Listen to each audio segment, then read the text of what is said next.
Welcome to No Limits. I am John Kroll, Director of Franklin College's Pulliam School of Journalism, publisher of thestatehousefile.com, and your host. This is a special recorded version of No Limits, in part because we are having a wonderful opportunity to sit down with former mayor of Indianapolis, Bill Hudnut, in an intimate conversation about his relationship with this city. We won't be taking calls, we won't be getting emails or taking questions via social media, but we do hope you'll enjoy this conversation. Well, Mayor Hudnut, Mayor Bill, as everybody called you, welcome back to Indy. It's good to have you. Well, thank you, John. It's great to be back. It always makes me somewhat homesick to come back. And this morning we checked in at the airport and saw sort of a pictorama of a lot of great scenes from Indianapolis neighborhoods, and it just they were beautiful pictures. And it just made me realize what a great city this is and how privileged I was to be able to serve. Now, you're back, obviously, because the city is honoring your contributions to its development with the dedication of Hudnut Commons. Can you talk a little bit about what that means to you? Well, it means a great deal to me. First of all, it means a great deal to me that Mayor Ballard conceived the idea and brought it to the table for discussion, and now it's being implemented.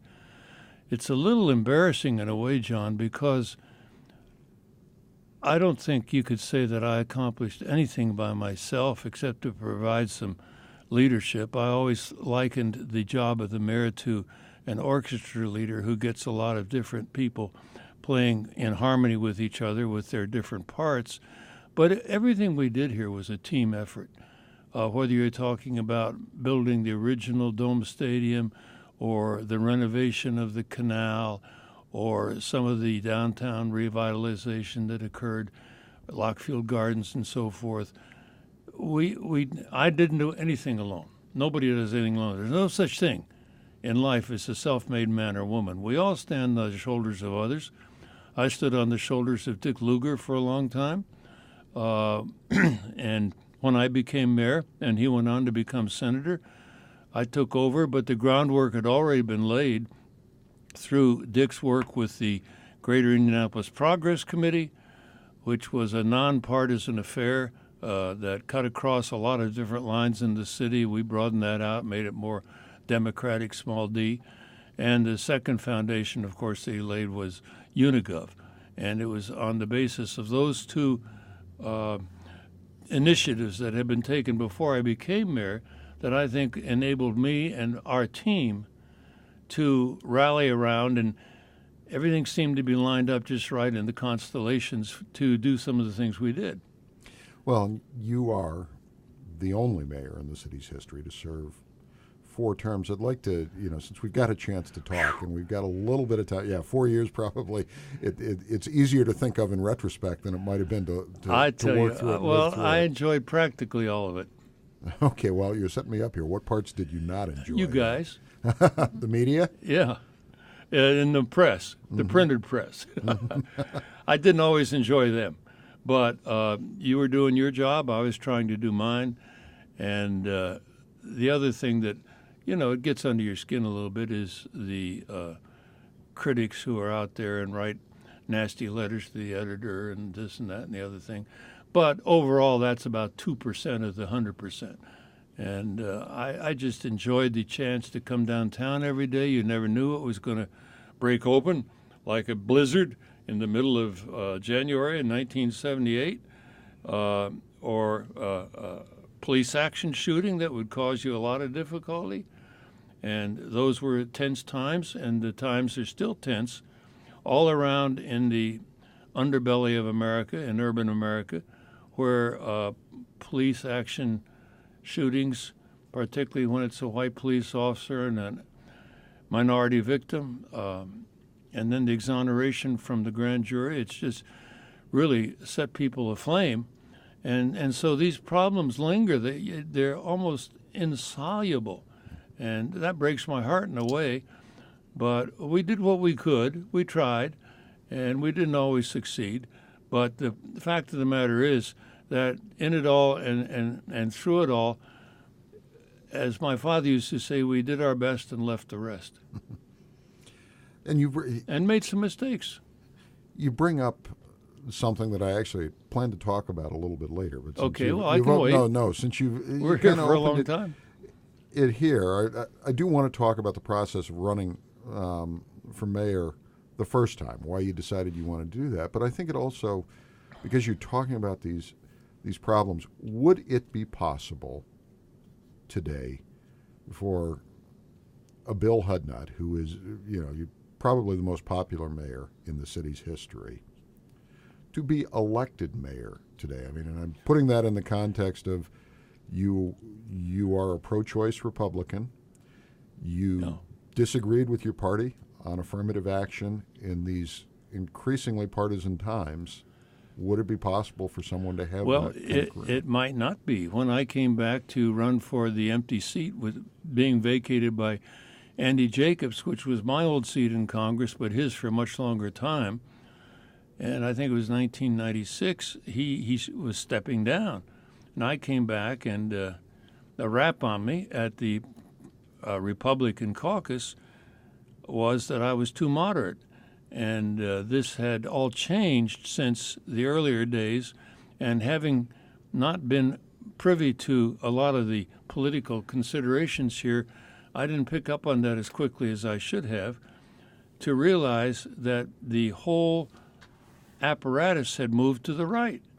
And so they nailed me. They said he's pro-choice, he's pro-gun control, which was not exactly true, but that's what one of the labels was, that he's pro-big government, that he's pro-high taxes. I got nailed in 1990 when I ran statewide with having raised taxes 27 times while I was mayor, which stretched a little bit. I mean, every time we installed a fee or the income tax went up 0.1% or something, it was counted by one of the newspapers, and then it got into the public domain, and my opponent in 1990 used that effectively against me. I knew I was going to lose that statewide election in October of 1990.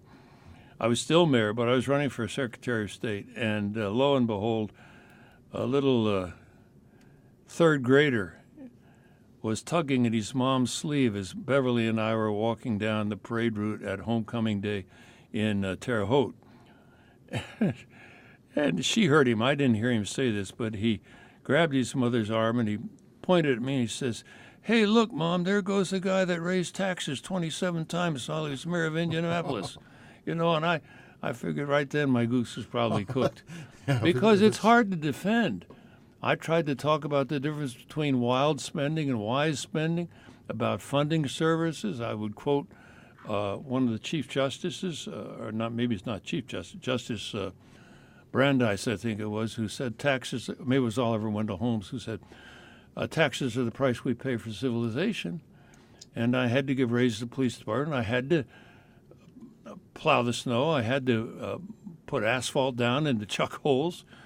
I had to pick up the trash, and as costs escalated, taxes did go up, But what's your choice? Your choice is to reduce services, and I did not want to do that. And in a sense, I paid a price, but I'm proud of the price I paid because I think I was on the right track in what I was trying to do. There is a school of thought, and I should remind our listeners that we're not taking calls, email messages, or questions via Facebook or Twitter today because we're having this special, intimate, recorded conversation with former Indianapolis Mayor Bill Hudnut. There's a school of thought out there that of the most difficult jobs in American politics, president's number one, but mayor of a major city is number two. Well, that it skips over governor and senator and all of those others. I'm disinclined to agree with that. I put mayor number one. I mean, there's a famous saying by Lyndon Johnson to his people. They were all hanging around the Oval Office with a dour face at the end of a bad day. And Lyndon Johnson supposedly said to them, "Cheer up, people. Things could be worse. I could be the mayor of a large city." You're where the rubber hits the ground. The protests are here much more so now maybe than they were 30, 40 years ago.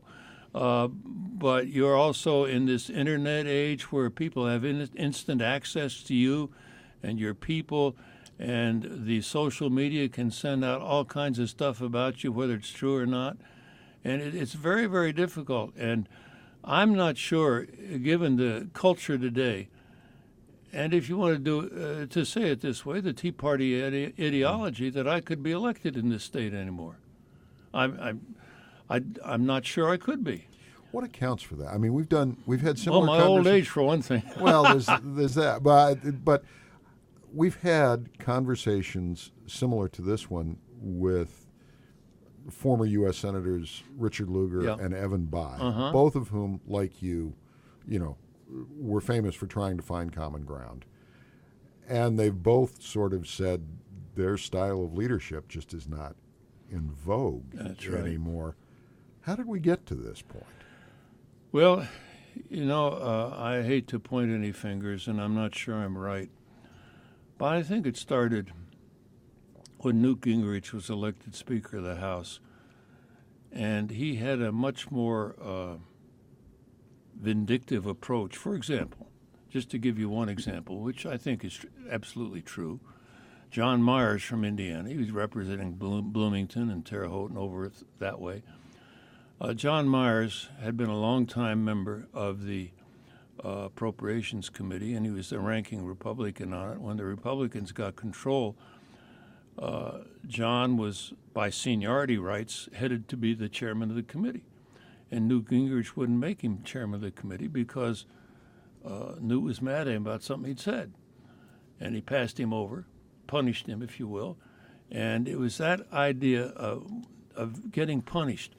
Let me go back to Jerry Ford. When he was the minority leader and I was in the Congress, I'd go up to him and say, how does the White House want us to vote on this? Because you can't know the answer to everything, every bill that comes along. You say, well, vote pro or con. But he always would add the caveat, vote your conscience and vote your constituents, and we'll understand if you don't go with us. Now it's not that way. Now it's not I'm okay, you're okay. It's now I'm okay, you're a scumbag. And it's a much different approach to politics, very unhealthy, I think, for the public democracy, very distasteful to people that have to indulge in it, whether they want to or not. And then, of course, the negative advertising, the humongous amount of monies that's spent on negative advertising, tearing the other fellow down, chopping off his head to make you look tall. It's just an entirely different approach. Andy Jacobs and I would never have done this when we were running against each other. He was a perfect gentleman. I tried to be a gentleman. We were great friends. We had opposing candidacies. I beat him once. He beat me once. But to the end of his day, we were good friends because we had that sort of collaborative attitude, that conciliatory attitude, the belief that we had to have civic language being spoken, that we had to be civil and not rancorous. And I'm not trying to brag on myself. I'm just saying that's the way it was, and that's the way it is. Well, and the fact that two of you, I've always heard the story that when you were running against each other, you often would arrive at the debates or campaign events in the same car. that you would drive together because you enjoyed each other's company, even though you were running against each other. We did, yeah. And continued to be friends long after running against each other. And he was such a decent fellow. And never said a bad word, just like Dick Lugar. Dick Lugar is one of the most decent gentlemen I've ever known in politics or in life. He is just absolutely true blue 100%. And I've never heard him, and I never really heard Andy say a bad word about anybody. If you are just joining us, we are in the middle of what is a special, in-depth and intimate conversation with former Indianapolis Mayor Bill Hudnut, the only four-term mayor in the city's history who's back in town to celebrate the dedication of Hudnut Commons. We aren't taking calls, emails, or taking questions via social media, but we do hope you're enjoying this conversation. I'm John Kroll. You're listening to No Limits. Please stay with us. Welcome back to No Limits. I'm John Kroll, director of Franklin College's Pulliam School of Journalism, publisher of the StateHouseFile.com, and your host. We are having a special, intimate conversation with former Indianapolis Mayor Bill Hudnut. Because this is a recorded conversation, we're not taking calls, taking questions via email, Facebook, or Twitter, but we do hope you will enjoy the conversation. Just before we went to the break, we were talking about the decline of civility and how we got there, and you talked about Andy Jacobs. I'd like to talk a little bit about the run-up, because your period of leadership here in the city was so significant to the city's growth. How you arrived at the decision to run for mayor in the first place? Well, I lost an election to Andy for Congress, so I, in a sense, was without work. And I had three decisions. I could go back into the church where I'd come from, not Second Presbyterian, but, in church service. Secondly, I could wait and run for Congress again in 1976, it would have been. Or third, I could run for mayor in 1975. I talked it over with some of my, as it were, inside advisors, people like Bruce Melchert, Dave Frick, Lisa Dietrich. And to make a long story short, I went up to see Dick Lugar, and I said, Dick, you and I both lost in 74. I lost to Andy. He lost to Evan's father. Yep. And I said, are you going to run for mayor again in 75 next year? He said, no. He said, I'm not going to. And he didn't commit to running for senator, but we knew that was what he was going to do. And so that, in a sense, gave me a free hand. I then made myself, as it were, available to the party, and the party structure in those days was much better organized and much more efficient than it is now. And in those days, a lot of it went right through Keith Bulin, who was the old Quotes party boss, and was a masterful technician and everything. And to make a long story again short, some other people wanted the job. Tom Hasbrook, who was the blind deputy mayor and a very heroic figure, and I think he'd been president of the city council for quite a while. He wanted it. John Mutz wanted it. He was a very astute businessman, state senator, and so forth. Maybe there were a couple of others. But anyway, in the last analysis, if you can put it this way, the powers that be in the Republican Party gave me the nod. I didn't have the leverage myself. I had a TV show called, no, not the Three Stooges. It was Focus on Faith, with a rabbi and myself as a Protestant minister and a Catholic priest. That gave me a little exposure, but I didn't have much exposure. But I came from a church that had great exposure, or the people in it. So I said, well, I'm going to put my hat in the ring. And I was elected in the primary. And then I ran against Bobby Welch in the fall. Welch was not tutored in politics at all. He was a fine gentleman, a good businessman, very, very adamant Notre Dame fan. And he enjoyed, as he said, in every parish he had a committee, a political committee in the Catholic Church. But we debated and stuff went on. And I was telling the president of Indy this morning, my friend Rob Manuel, about a time when on a Saturday I used to go around to local events, shake hands during the campaign. And Welch always went up to Notre Dame to see the football games because he was close to Ara Parseghian. I can understand that. Well, lo and behold, one day I'm shaking hands down at Indy, which at that time was called Indiana Central. And I come across a fellow, I can't remember his name, but he was a high-level Democrat and high-level in Welch's campaign. And he just went nuts when he saw me shaking hands around there and knew that his candidate was up in Notre Dame where there were no votes for him. And this guy got, he enjoyed kidding me about it, but he was also very serious. And we just worked our our tails off in that campaign. I went door to door with a bicycle and so forth. It was retail politics at the time, much more than it is now. Now it's wholesale politics, even I think at the mayor's level. And so I won. I can't remember by how much. It was not a great deal, maybe 225,000 to 220,000 votes, something like that, over Welch. And then the next 3 times I ran, I was much better off, and I got somewhere between 66 and 75% of the vote each time, and had good majorities, which Mayor Ballard does not have now, on the city council. Mm-hmm. And as a consequence, I was able to work with the majority on the city council and with my team and with the state legislature, which at that time was dominated by what you might call relatively moderate Republicans like Larry Borst, Ned Lampkin, some of those people, to get things done in a cooperative way. And it all just seemed to work out, and we were able to get these projects done, like building the Dome Stadium and renovating the canal, as I mentioned, and some others, because, as it were, the stars were lined up right. Mm-hmm. For example, we go to build the Dome Stadium. I'm elected to the second term in 1979. Right after that election, I convened a small group of people, movers and shaker types from the Chamber of Commerce, basically, and said, we're on a trail for a football team. And in order to do that, we've got to get a stadium. And in order to get a stadium, we've got to get the money. In order to get the money, you've got to tell us how to fund it. So they worked on it for a while. I had a private conversation with the publisher of your newspaper, Gene Pulliam, who said he thought that he could be supportive of the idea if it wasn't on the property tax.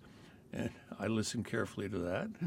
And then we were able to put together various different kinds of monies, and we got the legislation passed at the state legislature, signed by the governor, passed by the city council, then signed by the mayor, myself, to inaugurate a 1% tax on food and beverage served in Marion County, which we did not think was going to be very onerous at all.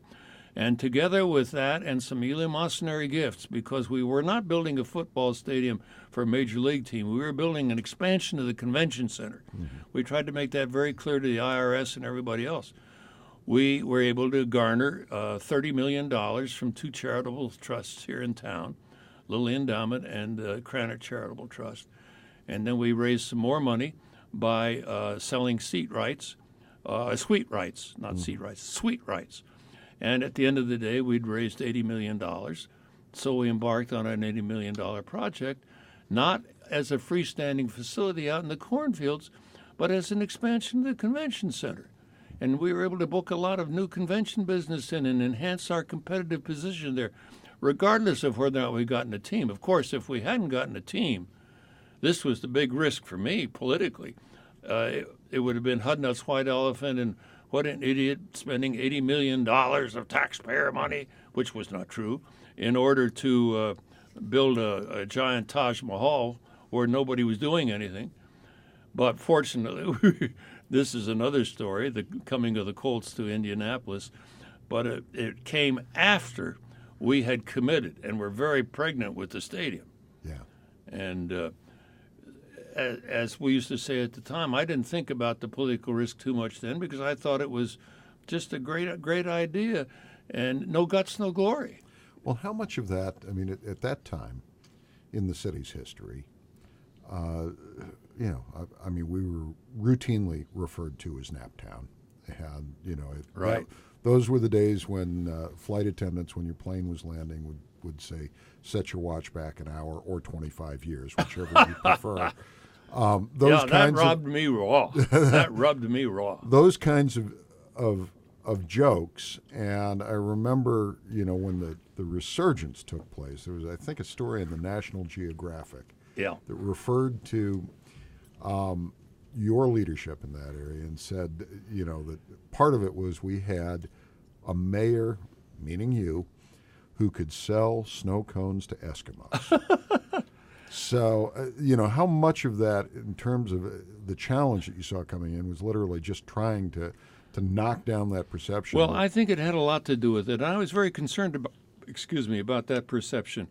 Kurt Vonnegut came from here, and he is reported to have said that Indianapolis is a place where they watch the race one day a year and sleep the other 364. Once I was out with Ray Bennison, who was at that time was the head of the Convention and Visitors Bureau. I'm sorry I'm rambling on with stories, but we were going to try to hustle a little convention business. Okay, that's fine. So we're out in San Francisco meeting with a big group of convention planners. They all know each other. Ray and I are on the elevator going down to the meeting, and a nice lady walks on, and she recognizes Ray, of course, and says, "Ray, how you doing? I haven't seen you since you left Kansas City. Where are you now?" He said, "Well, now I'm in Indianapolis. I'm the president of Indianapolis Convention and Visitors Bureau." She said, "Oh, my God, Indianapolis." She said, "Well, that place is nothing but a cemetery with lights." And Ray turned to me and said, "I'd like you to meet the mayor of Indianapolis." So we had that image to overcome, and we actually had an image committee early on in 76 and 77. And we hired Jack Raymond out of New York, and we tried to change our image. And that's where Apple is our middle name came from, and this and that and the other thing.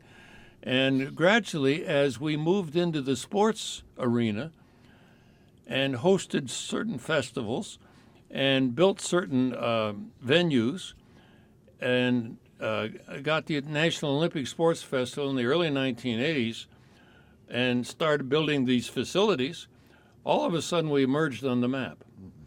And we were no longer regarded as a city in the Rust Belt. We were called the Star of the Snow Belt. And, then the Mayflower trucks came, and that enhanced our reputation more. And what I wanted was that we be known for something beside the race.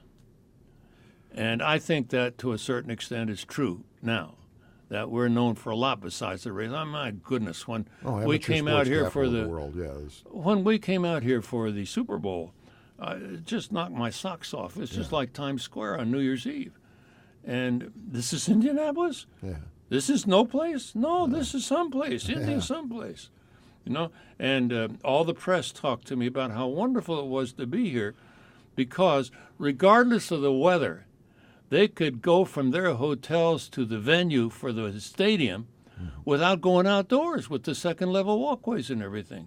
And it was ideal for them. And one of them said to me, I didn't have to ride a bus for 45 minutes to get here. And it's that kind of compact downtown that we were aiming at building in order to attract all this economic development potential. If you are just joining the program, this is a special recorded conversation with former Indianapolis Mayor Bill Hudnut, who's back in the city to celebrate the dedication of Hudnut Commons. We aren't taking email or questions via phone or social media, but we do hope you're enjoying the conversation. So was bringing the Colts here, was that the best moment of being mayor, the moment when things turn? Because obviously it's curious you ask that, because on the one hand, of course, that's what people probably remember more than anything else. They've forgotten about the United Airlines deal, which we cut, which imploded a few years after I left office for various different reasons. And that is remembered. The bringing of the Colts, the building of the stadium, the risk that was taken. And now, of course, they have Lucas Oil Stadium, and the old stadium that I had a hand in was torn down to expand the convention center, to keep our convention business going, which is very important in Indianapolis because we're, the crossroads of America, and we're in the center of the state, and we just can, I think, do very well with convention business of all kinds, particularly maybe religious conventions and medical conventions and so forth. But anyway, I think the convention center is going like gangbusters, and that was part of our plan. And I don't know all the ins and outs about the financing of everything. I've lost track of all that. But certainly the Colts coming enhanced our reputation and is probably something that you want to be remembered by. But by the same token, John, just to give you a really offbeat example, I want to be remembered as the person who danced a jig with a woman downtown in the city-county building when she was awarded one of our housing project.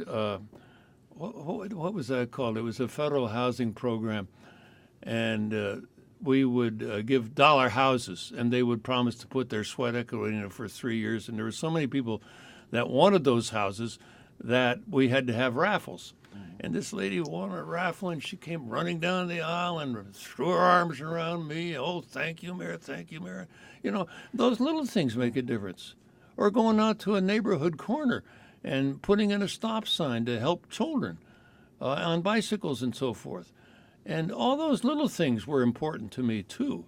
Or going to a senior citizens center and visiting once a month with a senior citizen. And we went to the high schools and talked with a lot of the high school people around the county and the city, the seniors and so forth, and the government people. And it was a question of big projects plus little people that all added up to changing, I think, the tenor of the city. And the result, I think, has been a much more lively, vibrant city than it was. And I'm not trying to brag on myself. As I said, it was a team effort, and it's carried on under my successors. And now it's been almost 30 years since I was mayor. I left mayor in 91, so my arithmetic's not very good. It's been 23. But, those were great times. And at that time, there was a different atmosphere and environment about politics, and you tried to get things done, and you worked together, and you were willing to compromise and figure out how we can get this done. I used to say to the bureaucrats in City Hall, don't tell me, as they often did, why this can't be done. Tell me why it can be done or how it's going to be done.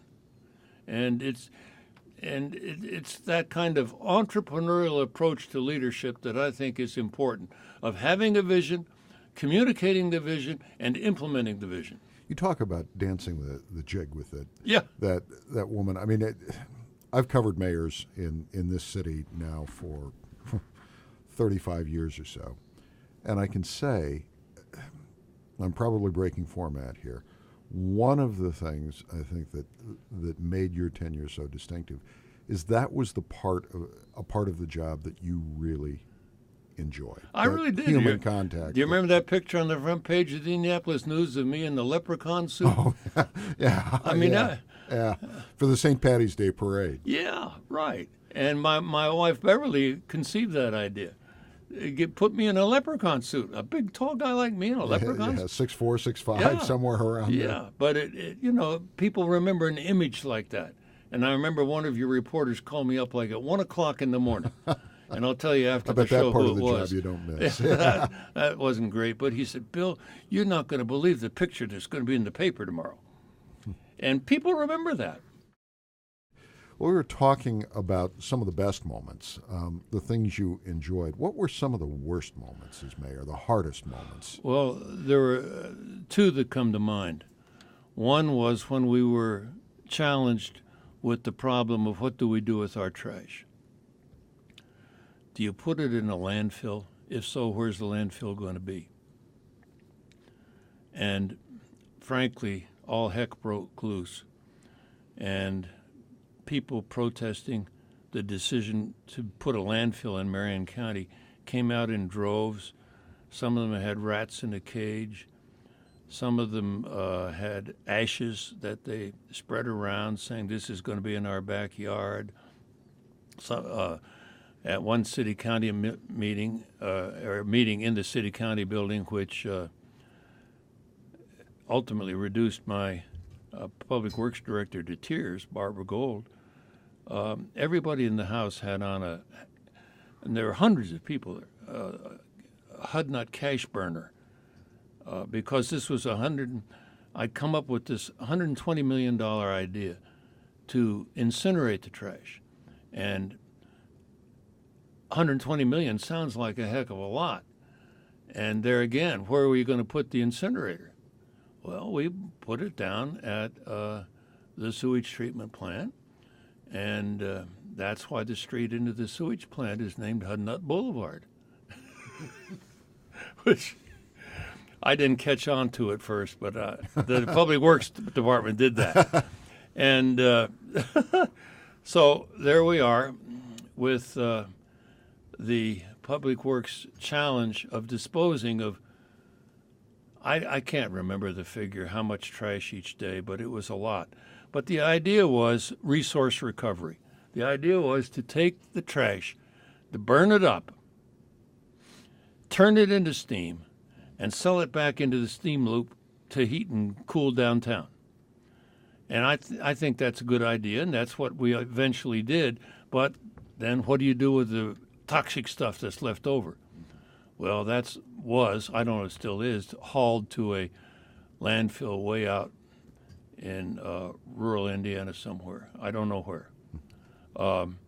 And we had that problem, but the grief you took from people, I mean, having 150 people ganging up on you, booing you every time you'd open your mouth, was tough. And then, of course, the second thing was, let's be honest about it, race relations, trying to keep the peace, trying to give the minorities more opportunity in the sunshine of civic life here. For example, I came on the board, and I remember Sam Jones from the Urban League sort of scolding me and half kidding me that there were no African Americans on the Airport Authority board. I said, "You're right, Sam." So I got one on there. Pointed a number of other minorities, including Joe Slash as deputy mayor, and then Paula Parker Sawyers, both African Americans. And then the first week I was in office, I said, I issued an executive order, I guess you'd call it. And I said, no recruit class for the fire or the police department is going to be constituted unless 20% of them, I think it was 20, I don't think it was 25, I think it was 20. 20% of them are minorities or women. Because I was concerned that in a city where at that time the minority population was like 20%, 12% of the police department and less percent of the fire department were minorities. And I wanted to increase that proportion because in my gut, I felt that it was perfectly appropriate and proper and wise for African Americans to police African Americans, not whites. But I never got to the 20%. I tried. The Reagan Justice Department sued me to dismantle this program. I went to the Justice Department and talked with William Bradford Reynolds, who at that time was the head of their Civil Rights Division, and they were suing Indianapolis. And I said, I'm going to stick to my guns, and as long as I'm the mayor, even if it's not possible to do this with the kind of orders that I've gotten out of Washington, I'm going to do it voluntarily because I think it's the right thing to do. And I was very concerned about that to the point where we appealed decisions, and it went ultimately sort of up to the Supreme Court, which upheld our point of view at that time with regard to this kind of affirmative action policy in the police department. I'm talking about the 1970s, when you had a lot of good old boy syndrome at work, and cousins were being hired and grandchildren and so forth, and it was kind of a closed network, and I thought it had to be opened up.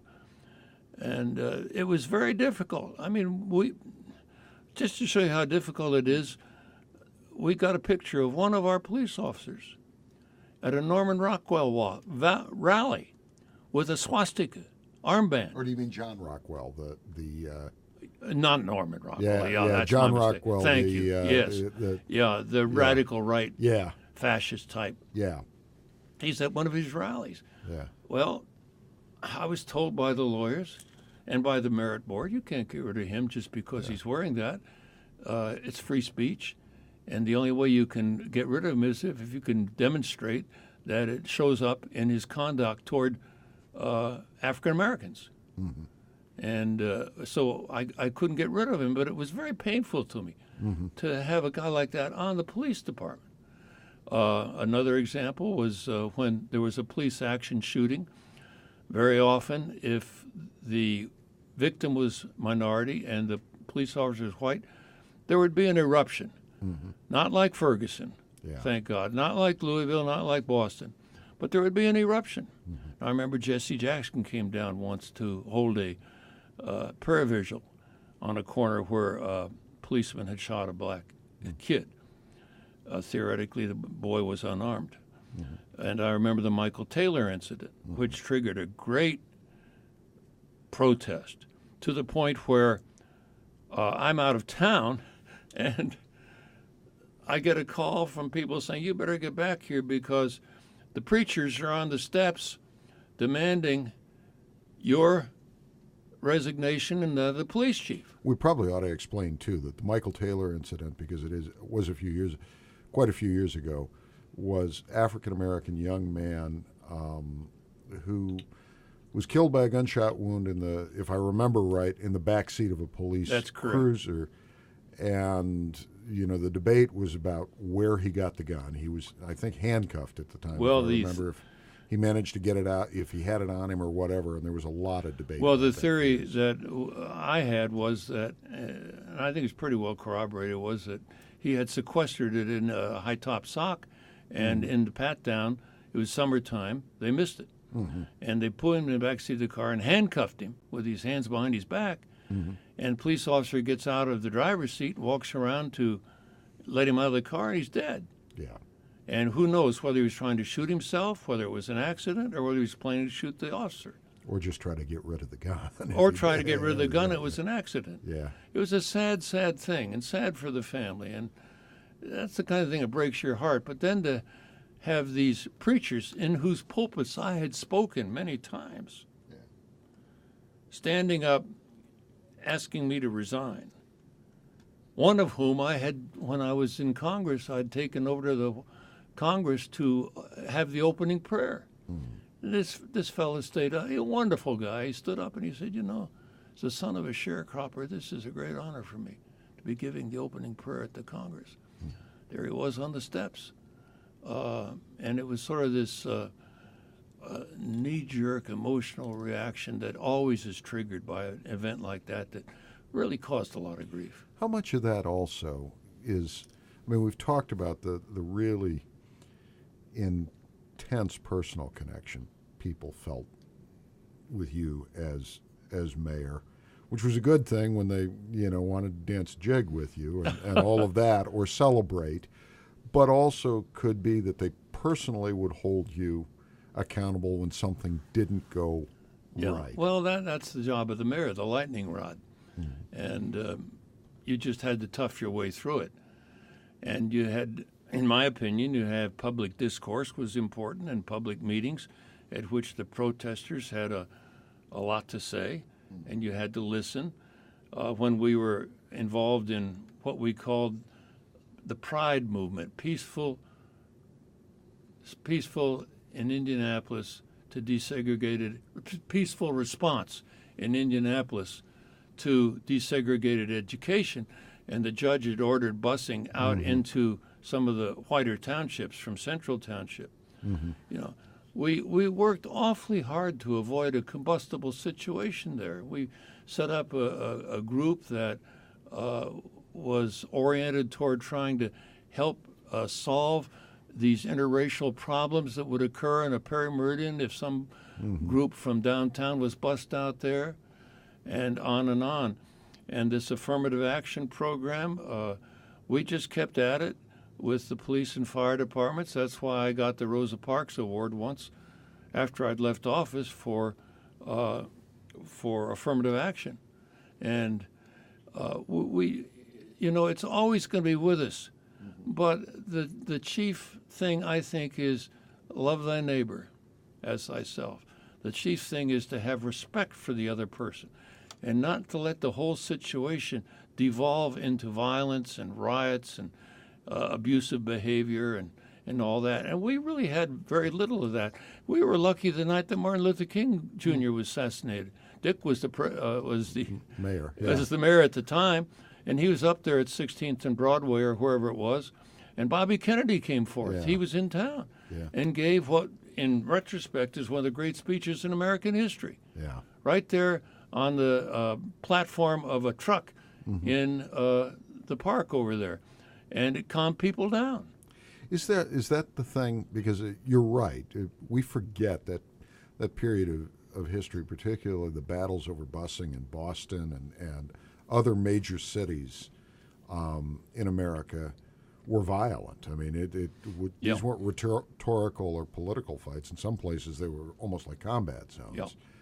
Indianapolis didn't have any of that during that time, during the period that you were mayor. Is that the thing you take the most satisfaction? Well, I look take back? a lot of satisfaction out of that, and I'm sure Dick does too, because the essence of leadership is basically, come, let us reason together, And as my father used to say to me, avoid the acute angle.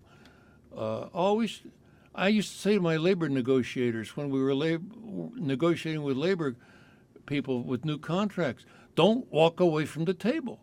Stay there, keep the doors open, don't get backed into a corner, and let's get this resolved, and we'll just keep massaging it and working at it. And it's that kind of an attitude rather than my way or the highway that I think is more effective as a leadership style. Now, that's just me. Mm-hmm. But I think to a very large extent, it was also Dick Lugar's leadership style. And I can't speak for people subsequently because I left town shortly after I ceased being mayor. But the key is to try to make a community. Community means coming into unity. The Commonwealth is for the common good, and keeping your eye on what's good for the most people, not pleasing a certain faction, I think is important, and doing what you think is right. I can remember once an old pundit, you know him very well, worked for your newspaper, the Indianapolis News. He and I used to have lunch together, and he said, Bill, if you put bricks on the circle. That's a pretty good imitation, too, I got to say that. Said, well, this was after his third martini. Yeah. I never had one. But, Bill, he said, if you put bricks on the circle, you'll never be reelected to anything again. And I remember an old state senator in my church telling me the same thing. But we put bricks on the circle, and I was reelected. You got to do what you think is right in life. Yeah. And without being vainglorious about it, which I'm not trying to be. Yeah. You just got to have the courage of your convictions, to be humble about it, to say, I'm doing the best I can. I know I'll make mistakes. I made a lot of mistakes. Which ones do you regret the most? Well, trying to tear down all of Lockfield Gardens, for one. Okay. And that was a mistake. And I got the wrong advice from some of the key leadership in the African-American community who said, tear it down, because it was blighted. But I was not as sensitive as I should have been, and I surely became sensitized to it. The deep feelings of rootedness that the African-American community had in the Lockfield Gardens area and up along Indiana Avenue and Madison C.J. Walker and all the rest of it. And so I had to be sensitive to that, so we backed off. We didn't tear down the whole project. We restored some of it. We built some new, and now instead of rusty doors swinging to and fro on hinges, it's and weeds growing up and rats and a big barbed wire fence around it. 575 units or whatever it is of good living. Do you miss the job? Yeah, at all? I miss a lot of it, but I realize also that it's for people with a lot of energy. It takes an incredible amount of time. It has tremendous rewards. I mean, just the feeling of accomplishment compared to what I felt when I was in Congress. In the executive branch of government, you can do so much. And my mantra was entrepreneurial leadership, being willing to take risks, forming partnerships, and doing building on your strengths, not trying to be somebody you're not. We could never be a Chicago. People said, are you going to have the Republican convention here? I said, probably not. I'm not sure we're big enough at that time. Maybe they are now. And you have to be what you are in life and bloom where you're planted. And Indianapolis, I think, bloomed a long ways thanks to the efforts of a great many people in the 1970s, 1980s, and starting with Dick Lugar back in '67. What are you going to be thinking when they dedicate Hudnut Commons? What thoughts? We've got just a few seconds left. Well, the first thought will be, thank God this is a recognition ceremony and not a memorial service. Secondly, my thought will be that I will achieve immortality with the pigeons. My third thought was that I'm embarrassed to be up here because it was such a team effort all the way along the line, and I did not do anything by myself, and I'm getting a lot of credit for it because I did happen to be in the right position at the right time. But I'm so grateful for the teams that we assembled, which were so good, and everything seemed to be lined up, and the atmosphere was different, as we've discussed, much more conciliatory, much more willingness to work things out. So I hope as we look back, we can think the Hudnut years were good years. He built well, and he cared about people. Thank you very much. We've enjoyed talking with you, and thank you for joining us.